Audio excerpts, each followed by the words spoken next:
జయ జయ హే తెలంగాణ జననీ జయకేతనం, ముక్కోటి గొంతుకలు ఒక్కటైన చేతనం. ఇప్పటికీ ఆయన మరణం తర్వాత టీవీ ఛానల్లో ఈ పాట మారుమోగుతుంటే తెలంగాణ ఉద్యమాన్ని గుర్తు చేస్తూ ఉన్నాయి. మరి ప్రతి ఒక్క తెలంగాణ బిడ్డకు కూడా రోమాలు నిక్కబొడుస్తూ ఉన్నాయి. సో ప్రస్తుతం మనతో పాటుగా తెలంగాణ ఉద్యమకారిణి, ఉద్యమ గాయని, సింగర్ మధుప్రియ గారు ఉన్నారు. ఫోన్ లైన్లో మాట్లాడదాం. మధుప్రియ గారు, అందశ్రీ మరణాన్ని ఎవరు జీర్ణించుకోలేకపోతున్నారు. తెల్లవారుజామున ఒక్కసారిగా అందశ్రీ లేడు అనేటువంటి వార్తని ఎవరు కనీసం జీర్ణించుకోలేకపోతున్న పరిస్థితి.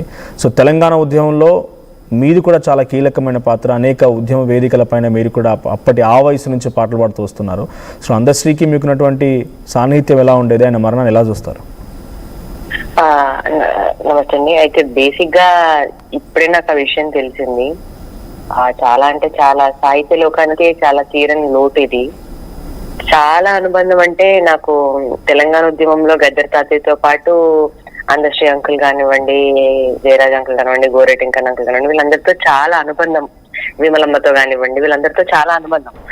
నేను చాలా చిన్న పిల్లలు ఉంటుండే. వీళ్ళందరూ నన్ను భుజాల మీద ఎత్తుకుని తిరిగినట్టే లిటరల్లీ. సో అట్లాంటి తెలంగాణ రాష్ట్రానికి అంత మంచి గేయాన్ని ఇచ్చిన రచయిత ఈ రోజు మన మధ్య లేకపోవడం నిజంగా బాధాకరం. నాకు ఇప్పటికీ అసలు నమ్మలేకపోతున్నా, షాకింగ్ గానే ఉంది. ఇప్పుడు మీ ఎంతో మంది కాల్ చేస్తున్నారు కానీ ఇప్పటికీ నాకు షాకింగ్ లాగానే ఉంది. అంత గొప్ప సాహిత్యవేత్తను మనం పోగొట్టుకోవడం అనేది నిజంగా చాలా బాధాకరం. రీసెంట్ గా నేను గద్దర్ తాతయ్యది ఒక రవీంద్ర భారతిలో ఒక ఈవెంట్ చేసినప్పుడు కూడా కలిసి ఉండే. దాని తర్వాత మళ్ళీ సుద్దాల అశోక్ హనుమంత్ గారిది అవార్డు తీసుకున్నప్పుడు వచ్చి ఉండే. సో రీసెంట్ కూడా 10 days బ్యాక్ కూడా నేను కలవడం జరిగింది. సడన్ గా ఈ న్యూస్ తెలవడం నిజంగా ఆయన సిక్కున్నారనేది కూడా నోటీస్ లేకుండే. అసలు సడన్ గా ఇట్లా అవ్వడం నిజంగా బాధాకరం.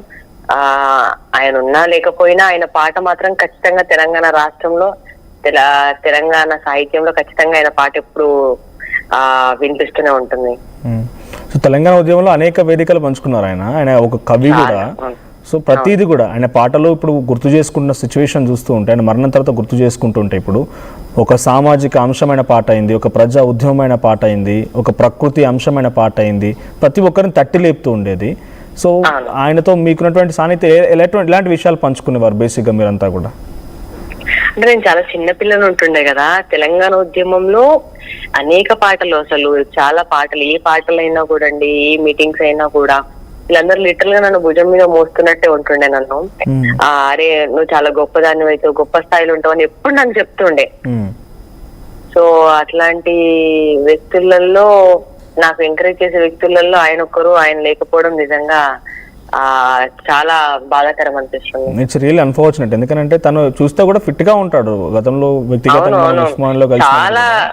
చాలా పద్ధతిగా, చాలా హెల్దీగా, అంటే ఎప్పుడు చూసినా ఒక ఇలా బతకాలి, ఇలా ఉండాలి అని ఒక ఇన్స్పైరింగ్ గా ఉండే వ్యక్తి ఈరోజు లేకపోవడం నిజంగా బాధాకరం. ఎన్నో గొప్ప పాటలు, మాయమైపోతున్నాడమ్మా మనిషి అన్నవాడు, ఇలా చూసుకుంటే ఎన్నో పాటలు, ఒకటా రెండా, అసలు చాలా అంటే చాలా పాటలు తెలంగాణ రాష్ట్రానికి, తెలంగాణకి ఎన్నో పాటలు ఇచ్చాడు మా అందరికి పాడుకోవడానికి.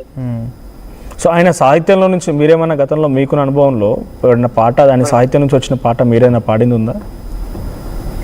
నేను పాడింది చిన్నప్పటి నుంచి ఇంకా జై జై హే తెలంగాణ పాట ఖచ్చితంగా వాడుకుంటుండే. అది తెలంగాణ రాష్ట్రంలో పుట్టిన ప్రతి ఒక్కరు వాడుకునేది, అది నేను కూడా పాడుతుండే. ఎక్కువ నాకు మాయమైపోతున్నాడమ్మా అంటే చాలా ఇష్టం.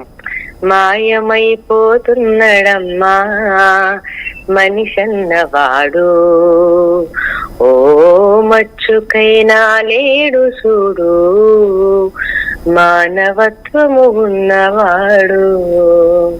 ఈ పాట అంటే నాకు చాలా ఇష్టం. ఈ యొక్క పాటని ఇన్స్పిరేషన్ గా తీసుకుంటే చాలా నేర్చుకోవచ్చు అనిపిస్తుండే నాకు. నిజంగా ఇప్పుడు రాసిండో కానీ ఇప్పుడు ఈ తరానికి, వచ్చే తరాలకు కూడా ఈ పాట పనిచేస్తుంది. దీనిలో లిరిక్స్ కానివ్వండి, ఒక తరానికి అని కాదు, ఎన్ని తరాలున్నా కొన్ని లిరిక్స్ ఎట్లుంటాయి అంటే, ఎన్ని తరాలు వచ్చినా ఎన్ని తరాలు ఉన్నా లిరిక్స్ మాత్రం ఫరెవర్ లాగా ఉంటాయి చూడండి.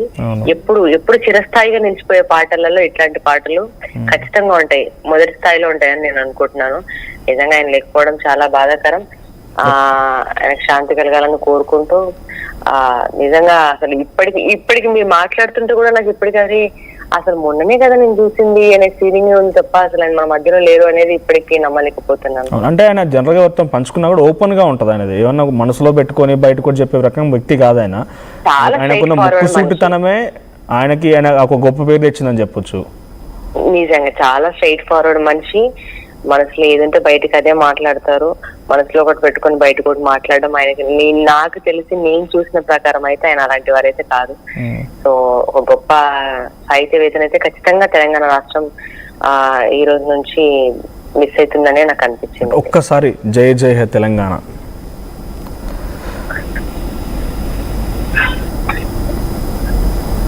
మధుప్రియ గారు, హలో హలో మధుప్రియ గారు. సో తన కాల్ డిస్కనెక్ట్ అయింది. సో ప్రస్తుతానికి ఇది అంటే ఆయనతో పార్టిసిపేట్ చేసి ఆయనతో పాటు అనేక వేదికలపైన పంచుకున్న వారు ఎవరు కూడా డెఫినెట్గా ఆయన మర్చిపోరు. ఎందుకంటే ముక్కుసూటి మనిషి, ఏదైనా కూడా మొహం మీదే చెప్పగలుగుతాడు, ఏదో దాచుకొని లేకపోతే అలా ఇలా అని పొగడాలి ఇలాంటి విషయాలు ఎప్పుడూ ఆయనకు ఉండవు. చాలా ముక్కుసూటి మనిషి. జై జై హే తెలంగాణ అటువంటి పాట ఈ తెలంగాణ రాష్ట్రం ఉన్నన్ని రోజులు ఈ పాట ఉంటుంది, ఈ పాట ఉన్న రోజులు అందశ్రీ బతికే ఉంటాడు అనేది ప్రతి ఒక్కరు చెప్తున్నమాట. సో మరొక కళాకారుడు గిద్దర్ అమర్సాయి గారు ఉన్నారు. సో గిద్దర్ అమర్సాయి గారు వరంగల్కి సంబంధించినటువంటి వ్యక్తి అందశ్రీ.